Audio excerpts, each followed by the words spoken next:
Listo. Buenas noches con todos. Qué gusto tenerlos nuevamente aquí un martes para hablar de salud, de medicina preventiva. Hoy con un tema súper interesante, el síndrome del túnel carpiano. Esta es una enfermedad frecuente, no tiene una edad específica y sobre todo porque existen muchos factores de riesgo que pueden estar desencadenando este tipo de enfermedad. Vamos a empezar hablando describiendo de qué se trata el síndrome del túnel carpiano.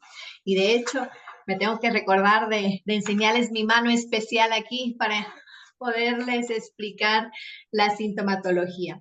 El síndrome del túnel carpiano es una de las patologías que en la consulta médica se ve con frecuencia y muchas veces en el diagnóstico, cuando el paciente ya dice los síntomas, pues a veces no se llega a explorar más allá de la mano, sino muchos médicos obvian explorar a nivel del codo e inclusive a nivel del hombro.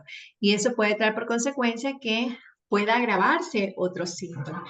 Es una afección que se reduce a la muñeca cuando hablamos expresamente del túnel carpiano. Justo ahí nosotros tenemos un huesecito que hace pues fisiológicamente la función de un túnel que está rodeado de ligamentos y cuando en su interior está el nervio mediano y este nervio mediano pues tiene muchas veces tiende a inflamarse, ya sea por movimientos repetitivos, por enfermedades de base que pueden ser inflamatorias, autoinmunes, por microtraumatismo, y esto puede incluir, pues entonces, que choque en el atrapamiento que tiene este nervio mediano con el túnel. Y eso puede dar síntomas como calambre, hormigueo, entumecimiento, debilidad, sobre todo a nivel del pulgar y de los otros tres dedos que le siguen, pérdida de fuerza. Cuando está avanzado, las personas agarran las cosas, pero sin querer se les cae, tiene tendencia a que se les caigan las cosas. Y esto puede ser desencadenado por varios factores de riesgo, entre ellos los movimientos repetitivos, hablando expresamente de algo muy especial como es el uso del mouse y también pues el teclear en la computadora. Pero de los dos, el que con más frecuencia puede ocasionar pues una inflamación por un agarre sostenido, una postura forzada, es el mouse. Recordemos que anteriormente los mouse eran bien pequeñitos, es decir, de bolsillo, como quien decía, ¿no? Y entonces, ¿qué sucedía? Tengo como ejemplo el mío, que es del tamaño de la mano. El mouse, el correcto tamaño del mouse debe ser del tamaño de la mano, ¿sí? ¿Ven? De la mano. Si es más pequeño, ¿qué pasa? Estoy con un agarre forzado, es decir, 5 horas trabajando en la compu, miren el agarre donde yo estoy haciendo una postura forzada que puede estar llevando pues sencillamente a cambios y a inflamaciones y a fatiga de mis músculos. Pero no solamente esto, sucede que hay otras causas, hay causas como por ejemplo factores anatómicos, como que la persona haya sufrido una luxación de la muñeca, una fractura de la muñeca o inclusive que tenga artritis a nivel de esta articulación. Y esto puede estar ocasionando cambios inflamatorios al interior. Y de esta manera pues da más sintomatología. Por otro lado, es más frecuente en mujeres que en hombres. ¿Por qué? Porque la anatomía es diferente, sobre todo el túnel carpiano en mujeres es en muchas ocasiones mucho más pequeño y al estar más pequeño tiene más posibilidades de atrapamiento, junto con los factores de riesgo como, por ejemplo, lesiones de neuropatías. Esta neuropatía puede haber estado una lesión de hombro que no se resolvió, luego bajó una inflamación de muñeca en el epicóndilo o en la epitróclea y luego por biomecánica, al no ser atendido, pues inflama ya sea una tendinitis de Kerbein o un síndrome de túnel carpiano. Por otro lado, hay también ciertos medicamentos que no son los habituales, son medicamentos expresamente oncológicos que pueden ocasionar como parte secundaria un síndrome del túnel carpiano. También está enfermedades de base, enfermedades que pueden ocasionar trastornos inflamatorios, entre ellos el síndrome de Sjögren, que es una enfermedad autoinmune, el lupus eritematoso, que es otra enfermedad autoinmune, todo esto que causa una inflamación, una diabetes, por ejemplo, que puede ocasionar cuando está descompensada, pues una neuropatía. La persona tiene mayor tendencia también a padecer de un síndrome del túnel carpiano. El sobrepeso y más allá que eso, la obesidad puede inducirnos también un síndrome del túnel carpiano porque las células adiposas tienen tendencia a provocar que nosotros tengamos mayor inflamación a nivel corporal.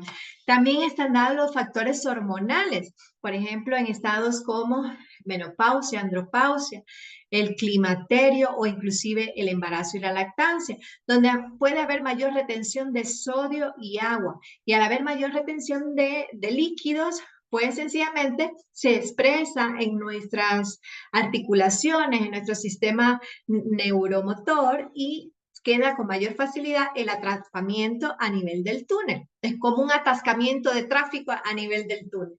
Y por otro lado, también es importante mencionar que existen otros factores relacionados con la fatiga. Uno de los más importantes es el factor ergonómico.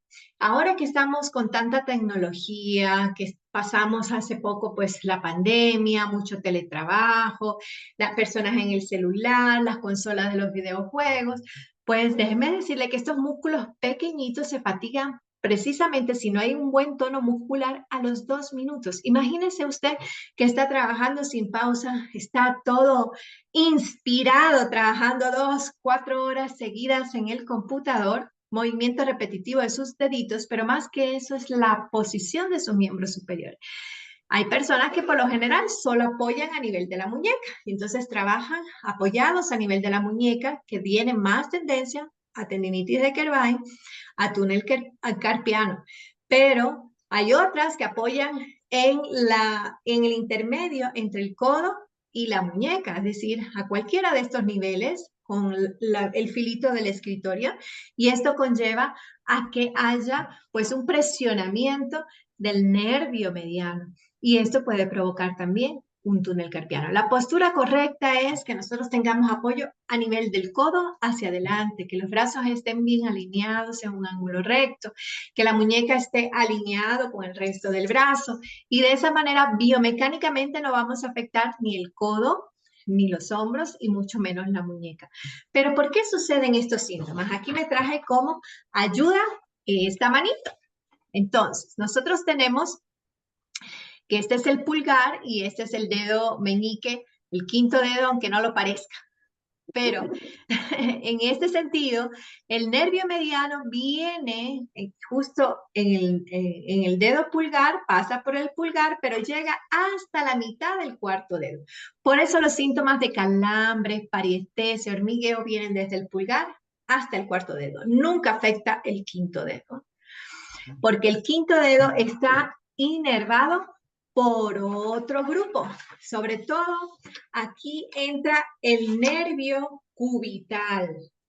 Y en cambio, en el pulgar viene mixto con el nervio radial. Por eso es que cuando está en reposo la articulación, usted puede sentir hormigueo, calambre, y uno de los signos característicos para el diagnóstico se le llama un síndrome, un signo de Flick, que es que la persona cuando tiene ese hormigueo, ese calambre, hace este gesto intuitivamente. Y esto es algo que nos ayuda a nosotros los médicos a diagnosticar. Hay dos signos además que lo solemos hacer en el examen físico y es el signo de Fallen, cuando nosotros estamos pidiéndole al paciente que haga esta postura o lo hacemos a la inversa para ver si hay compresión por 1 minuto y hay hormigueo y se desencadenan los síntomas, o sencillamente con el martillito pues le hacemos unos pequeños golpecitos a este nivel, y a esto nosotros le llamamos el síndrome de Tinel, para poder saber si se desencadena pues ese calambre, esa parestesia y ese hormigueo. Ya una vez hecho el diagnóstico, pues nos toca hacer una serie de exámenes que puedan estar apoyando el diagnóstico, y entre ellos está en primer lugar, pues empecemos con los más fáciles. Además del examen físico, con estos 3 signos de Tinel, de Funnel y de Flick, pues nosotros solemos mandar una biometría, un perfil tiroideo, ¿sí? Una glicemia para descartar lo que estábamos hablando. A lo mejor es una persona con signos de hiperglicemia y no se ha sabido hasta la fecha. Y también exámenes paraclínicos como una radiografía, una ecosonografía, ¿sí? Un eco y sobre todo una electromiografía. La electromiografía es un examen incómodo. A ningún paciente le gusta la electromiografía porque es a base de agujitas y estas agujitas, pues entonces, ¿qué sucede? Que estas agujitas van midiendo la conducción nerviosa del nervio mediano y podemos saber si la conducción es patológica, es más lenta, por la compresión del nervio o sencillamente está dentro de la normalidad.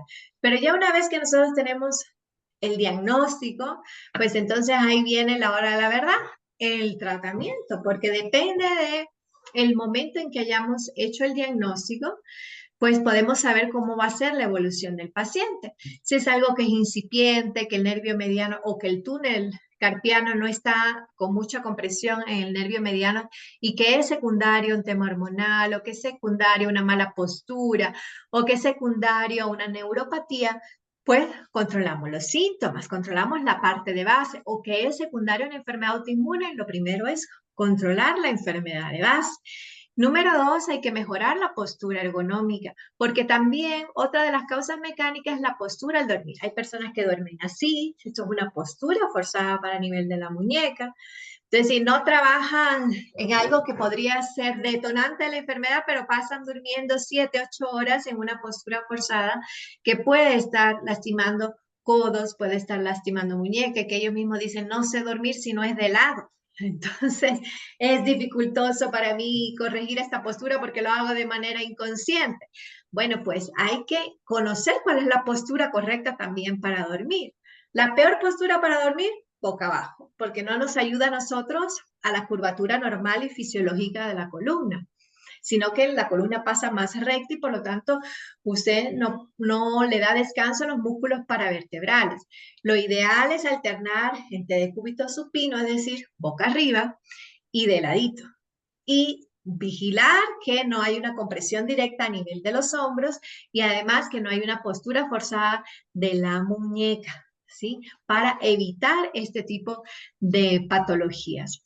Una vez que mencionamos esto, es válido decir que primero la postura ergonómica correcta, si vamos a trabajar en el computador, si vamos a dormir. También es importante mencionar que toda la medicina ortomolecular a base de vitaminas, entre ellas la del complejo B, la B6, la B12, ayuda muchísimo a la conducción nerviosa, unida junto con la vitamina C, junto con el magnesio y otros oligoelementos, pues van a ayudar a la relajación también del músculo, a la regeneración del músculo. Por otro lado, la parte relacionada con la termoterapia, que hay pacientes que lo tienen, casi todos lo tenemos a disposición en la casa, es tan básico, pero qué pereza hacerse termoterapia, como me dicen los pacientes, eso de ponerse los pañitos calientes y fríos. Pues déjeme decirle que al poner los pañitos calientes y fríos, y sobre todo si tienes sulfato de magnesio, sal de Exo, sal inglesa, y si no tienes nada de eso, al menos sal en grano no yodada, sal marina, pues haces unas compresas húmedas calientes aplicados a nivel del codo si también está inflamado o a nivel de sumergir directamente las manitos en esa agua bien calentita con sal. 3, 5 minutos pasan ahí y luego inmediatamente en el hielo. Al principio con el hielo estas compresas duelen un poquito. Este efecto da un efecto anestesia, pero además ayuda a la vascularización de esta zona y por lo tanto ayuda a la regeneración de esta parte cuando no es un síndrome del túnel carpiano avanzado. Por otro lado, también hay medicamentos que podemos utilizar.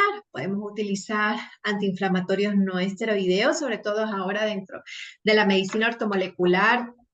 Tenemos medicamentos a base de sauces, tenemos medicamentos a base de árnica, que no irritan el estómago, que inclusive no nos disminuyen la cantidad de glutatión que es tan importante en el cuerpo, porque si usted toma ibuprofeno seguido, si usted toma paracetamol seguido, si usted toma diclofenaco como si fuera caramelo, pues nos va a pasar factura en algún momento de nuestra vida. Y sí es importante que estemos cuidando nuestro cuerpo y no poniendo parches, tomando medicina para una cosa y luego agudizando algún otro tema de salud como una gastritis, como una insuficiencia renal aguda, que son efectos de alguno de los analgésicos. También es importante mencionar que hay terapias a base de ozono, donde se hacen infiltraciones en ese nivel para ayudar a la oxigenación de los músculos, a la regeneración de los músculos. Los traumatólogos, en cambio, les gusta usar corticoides en infiltración, solo que esto es un procedimiento que no se debe hacer muy seguido porque puede dañar el músculo, ¿sí? Y además va a llegar un momento en que la infiltración no le va a hacer absolutamente nada si usted no mejora la postura, si no mejora la alimentación, la parte del trabajo, si no tiene una buena medicina ortomolecular. Entonces, eso no ayuda mucho. Y en la parte de regeneración muscular, existen medicamentos excelentes. Los más antiguos datan desde que usaban, por ejemplo, la glucosamina con el condroitine, que son regeneradores osteomioarticulares. Ahora tenemos otros regeneradores que, además de estos como base, pues nos ayudan a nosotros a mejorar la calidad del músculo. Y sí es importante que tomemos en cuenta que cuando hay temperaturas frías, tenemos un 25% más a sufrir el detonante de una enfermedad inflamatoria, ya sea un túnel carpiano, una tendinitis o una epicondilitis. Significa que si vamos a trabajar mucho tiempo en una superficie que es fría, una mesa de vidrio, por ejemplo, una superficie metálica, o sencillamente hay un frío ambiental y usted está desabrigado, y con el movimiento repetitivo a nivel de las manos, pues lo ideal use un buzo, abríguese a nivel de la articulación para mantener ese calor corporal y disminuir pues la tendencia a que esa parte muscular sea afectada. Dicho esto, me gustaría también incorporar que es más frecuente sufrir de estas patologías cuando no tenemos buen tono muscular de los miembros superiores. Significa que hay que hacer ejercicios de tono, hay que hacer mancuernas, hay que hacer flexiones, aunque sea en la pared, para darle un tono muscular a estos músculos tan pequeñitos que tenemos a este nivel para evitar la inflamación. Por eso es más frecuente en mujeres que en hombres este tipo de patología, porque las mujeres dicen, bueno, voy a hacer ejercicio más para los muslos, para los glúteos, para ponerme los chorcitos a nivel de verano, y los brazos, pues los brazos no los trabajan mucho. Y entonces las mujeres hacen más trabajos manuales que los hombres. ¿En qué sentido? Bueno, utilizan las manos desde la motricidad fina para el maquillaje hasta inclusive para temas relacionados con la casa, para los temas relacionados de hacer manualidades, para, inclusive para los temas de la cocina, sin que haya un lenguaje sexista. Sencillamente, por naturaleza, nosotros tenemos mayor tendencia a usar la motricidad fina. Somos más expertas por naturaleza a esto. Y entonces todo este manejo de pinzas, todo este manejo relacionado con el agarre, pues sencillamente nos predisponen más a nosotras a este tipo de enfermedades. Lo ideal es no descuidarse. Usted, si tiene síntomas a nivel de hombro, de codo, es importante explorar muñeca. Y al revés, si empezó pues los síntomas a nivel de muñeca y del pulgar, siempre hay que también examinar codo y hombro porque por biomecánica, si no los atendemos, salen afectados, ¿ok? Entonces, me gustaría conocer ahora sí las inquietudes y las consultas que ustedes tienen sobre el caso. Soy toda oídos, así que abran sus micrófonos.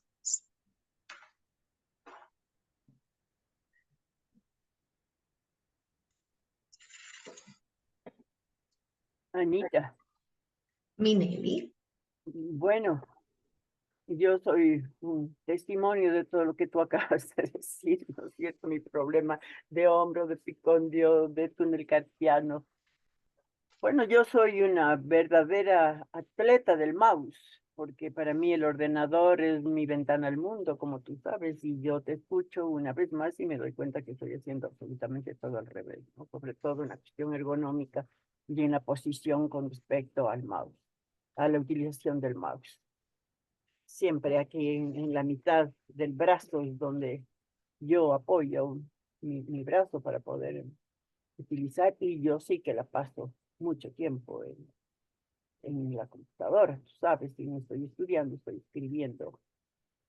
Y realmente es una molestia muy fuerte.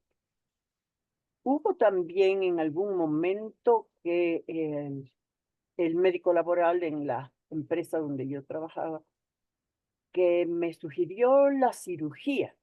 Y yo, por supuesto, dije que no. ¿Qué piensas tú sobre una cirugía? Y bueno, con lo que decías del examen ese de las agujas, el electromiograma, oh, por Dios mío, eso pues es realmente una tortura medieval. Francamente, te digo, a mí me lo hicieron 2 veces y no Y voy por la tercera, no voy por la tercera, es un no voy por examen la... muy doloroso en realidad.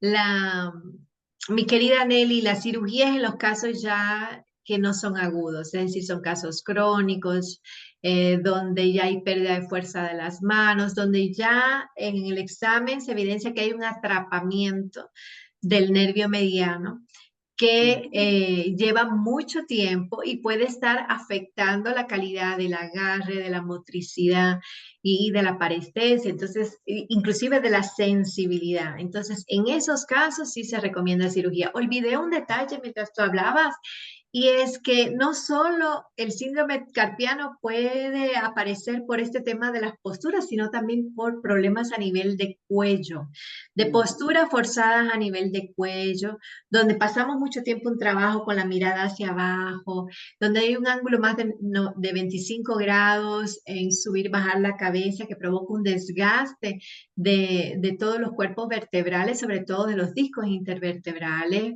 van disminuyendo pues su parte relacionada con proteínas, con agua, y puede llegar a haber pues problemas que llevan a ocasionar compresión a este nivel y pueden ocasionar problemas de hombro, problemas también que comprenden al nervio mediano. Por eso es importante que nosotros trabajemos todo lo que es postura de manera correcta. Si estamos en un computador, vigilar que nuestra mirada, el computador esté a la altura prácticamente de nuestros ojos, un apoyador. Pero ¿qué sucede aquí? Muchas veces cuidamos entonces la altura de la pantalla, pero a la hora de trabajar nuestras muñecas están en esta posición, es decir, muy inclinadas porque tenemos estos dispositivos. Entonces ahí es una postura forzada para la muñeca y ahí tendríamos que tener un apoyador de muñeca para evitar un síndrome del túnel carpiano. Entonces, a veces arreglamos una cosa y no vemos que el cuerpo es un todo. Y lo ideal es que nuestros pies estén apoyados, que nuestras rodillas estén en 90 grados, que nuestra espalda esté apoyada en el asiento, que mejoremos esta postura y no esté encorvada, porque en ocasiones inclusive nos llegamos a encorvar hacia adelante mientras estamos trabajando con el computador y esto puede ocasionar desinflamación a nivel de las costillas, tener osteocondritis, problemas de cervical, en fin, todo este tema en realidad puede ocasionar enfermedades que nos pueden pasar factura y desgaste del nivel y del sistema osteomuscular. Por eso es importante y siempre hago hincapié en que la medicina preventiva debe mirar el todo, la postura, el ejercicio, la respiración, inclusive la toma de oligoelementos sin esperar que tengamos una patología ya avanzada, es decir, el omega 3 no nos debe faltar en la dieta o como suplemento, los antioxidantes no nos deben faltar en la dieta, ni tampoco como suplementos, los ejercicios de estiramiento y sobre todo las pausas activas. Cuando ya tienes mayor de 40 años, es importante no solo hacer ejercicios de elasticidad y respiración, sino ejercicios de fuerza para tener masa muscular, para poderle dar tono a nuestro cuerpo y así nos protegemos desde enfermedades cardiovasculares, fracturas, osteopenia, osteoporosis, tenemos una mejor recuperación. Entonces, en cuanto a la recomendación de cirugía, depende del caso. Si ya hay un atrapamiento de tiempo, es importante liberar, es una cirugía ambulatoria, como todo necesita fisioterapia y rehabilitación, que es otra también de los pilares de este tipo de patología, pero siempre hay que operarse a tiempo, porque hay personas que deciden no cirugía y ya hay un daño a ese nivel, hay un atrapamiento severo, y es cuando ya no, las cosas se le caen de la mano, no pueden cerrar bien la mano, hay pérdida de la fuerza muscular, pérdida de sensibilidad y entonces ahí se van agudizando pues los síntomas. Ujú. Yo creo que lo ideal es que el médico explique todo el abanico, inclusive le diga por qué y para qué es importante la cirugía y de esa manera el paciente puede tener mayor información para tomar una decisión informada y consciente sobre lo que pretende hacer, tomando en cuenta los planes que tiene para su vida, porque muchas veces también sucede lo contrario. Ya la persona tiene más de 60 años y el médico dice, bueno, ¿y para qué se va a operar? ¿Usted acaso ya no está jubilado? Pero bueno, si su vida es investigar, si es consultor, si va a trabajar, hay que ver la calidad de vida de la persona. Cada vez vamos, ya tenemos una calidad de vida más amplia, por lo tanto ya no es que a los 60 años se acabó la vida, recién empieza la etapa interesante de disfrutar la vida después de tanto trabajo. Entonces, ahí es cuando no queremos tener problemas de salud.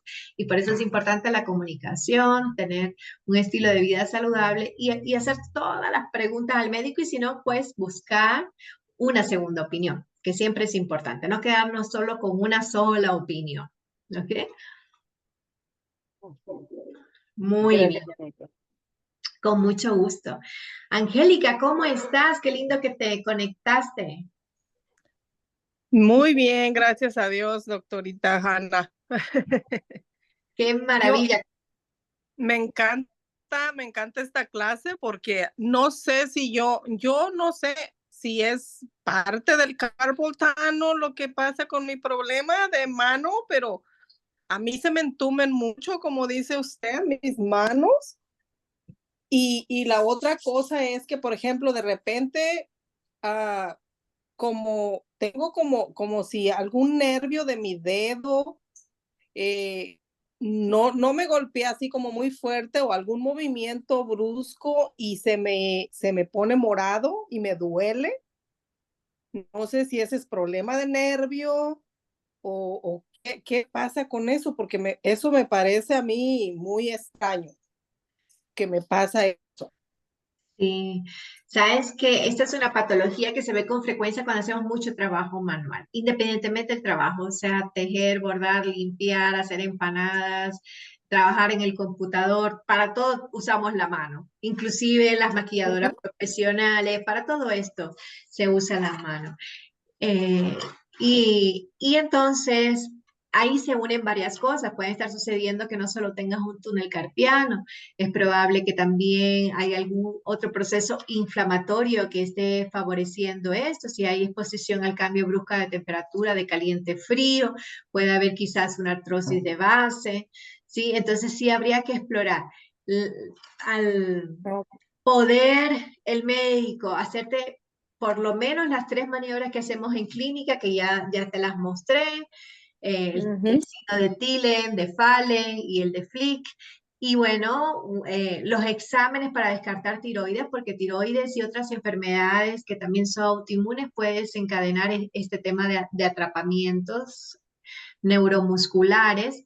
Y por otro lado, el saber los antecedentes, si ha habido, por ejemplo, un trauma a nivel de la mano, a nivel de la muñeca, sobre todo, ¿sí?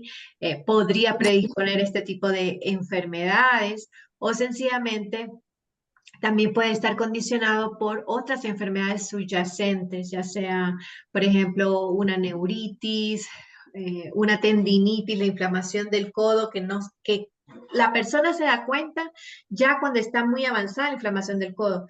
Porque en realidad uno no se está palpando el codo a ver si duele normalmente o no. Te los descubres cuando vas al médico, tú dices, me duele aquí, y cuando los examinas, te ha dolido también aquí y aquí. Ajá. Entonces, significa que hace rato has estado inflamado, solo que no nos hemos percatado. Pero inclusive hasta el traumatólogo a veces se le olvida seguir la secuencia, porque a mi consulta han llegado personas que le duele acá y después se han descubierto que no solo le ha dolido este, sino también este.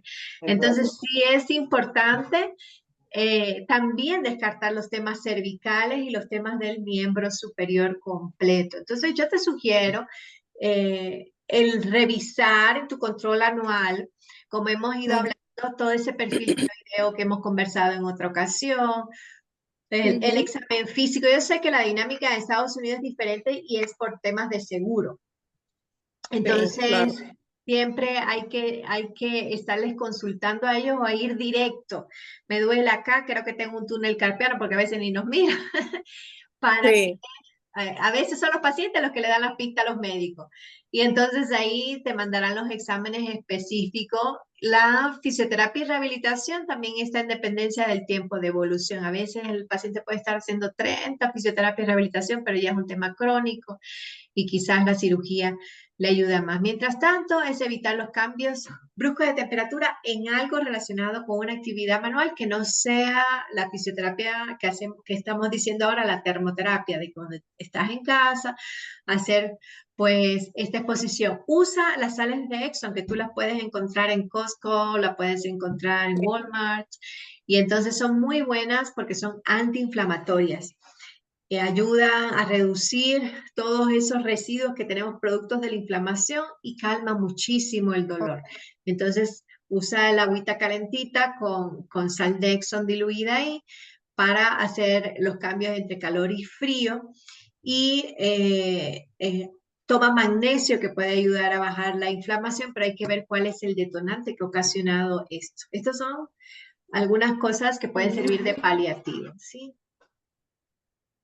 sí, mis hermanas me dicen, es que ya estás vieja. Vamos a aclarar algo. Estar mayor no debe doler. El Ok, corazón de emociones puede doler por alguna cosa cuando no estamos en ciertas edades, pero hay que quitar el mito de que la vejez tiene que ser dolorosa. Siempre, porque a veces dice, me duele perfecto. la rodilla izquierda. Ah, no, señora, eso es por la edad. ¿Y por qué la derecha, si tiene la misma edad, no me duele? Entonces, Sí. hay que tener pues claro de que la vejez no tiene que ser para nada dolorosa. Hay personas mucho más jóvenes con más achaques y por menor calidad de vida que inclusive no tienen ni siquiera relación con la edad, sino con el estilo de vida o con ciertas situaciones que ha vivido inclusive en su vida. Entonces, no se me deje comer al cuento de que la edad tiene que doler. Dígale a sus vecinas que vengan al Club de la Salud para Ah, que aprenda a que la edad no duele. exactamente, ya las invité. Perfecto, perfecto. Emita, me alzaste la mano, cuenta.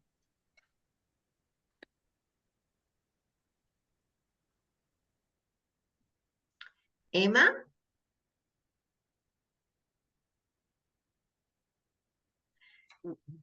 bueno, entonces Emma, si te entusiasmas y te decides, me escribes por interno para poder saber cuál es la duda o a lo mejor me estabas diciendo hola y subiste la manito por equivocación. Pero bueno, haciendo el resumen del túnel carpiano, es una patología súper frecuente y sobre todo en el entorno laboral.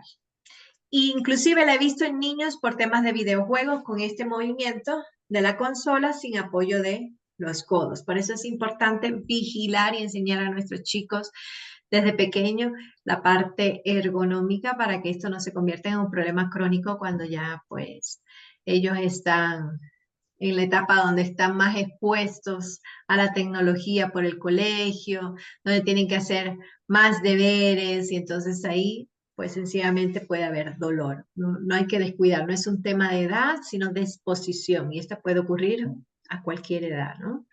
Entonces esto tomar en cuenta. Bueno, ¿existe alguna otra pregunta? ¿No? Si me permites, Anita, discúlpame, pero cuando tú estuviste hablando de los posibles analgésicos que con frecuencia se toman, entre eso mencionaste también los parches como una cosa más bien que podría ser, que podría tener efectos secundarios luego, ¿no? ¿Qué pasa con los parches? Porque a mí me han mandado varias veces antes a ponerme los parches estos de lidocaína, por ejemplo, que sí me han ayudado a aliviar el dolor, pero no sé qué efectos secundarios puedan derivarse de eso, porque lo No, mencionaste. sí, no, no necesariamente los parches, había mencionado los AINES, la familia de los medicamentos analgésicos, y gracias por mencionar los parches. Los parches muchas veces están con una sustancia que se llama caxeína, que es magnífica, viene del ají. Y es para tratar el dolor neuropático y otros a base de lidocaína. Y entonces lo que hacen es una analgesia local. Algunas personas no lo soportan porque son muy calientes. Algunas personas son sensibles a estos parches en su piel. Entonces hay que ver el nivel de tolerancia. Y otras son sensibles al pega del que está hecho el parche. Exacto, a esa gomita que está hecho el parche les puede ocasionar alergia. Entonces, siempre va a ser más saludable a nivel local porque se va a absorber justo ahí que a nivel sistémico. Si la tolerancia o si la condición del paciente pues es mejor con un parche, pues siempre va a ayudar. La caxeína es magnífica, eso solo lo encontramos a nivel local y es para el dolor cuando ya hay un atrapamiento de nervios, cuando hay esa sensación inclusive de frío o entumecimiento, como decía Angélica, a nivel de la mano, pues ayuda bastante la aplicación de los parches. ¿Sí? Entonces, ahí lo ideal es conocer el alcance de la afectación para poder hacer el tratamiento específico de la patología. Pero mientras más temprano, más rápido se soluciona y sin secuelas, sí. Ajá. Muchas gracias, Anita, nuevamente. Con mucho gusto, con mucho gusto. Bueno, pues entonces nos vemos el próximo martes para seguir conversando de salud. Me encantó que me acompañaran esta noche y les mando un abrazo a toda esta parte del mundo donde se han conectado. Besitos, Angélica, Nelly, un abrazo a Gus y Emma, pues un saludo afectuoso para ti. Besitos. Igual Chao. para usted. Hasta mañana, hasta Hasta mañana. mañana. Chao, chao. Chao. Bye. Chao, Bye.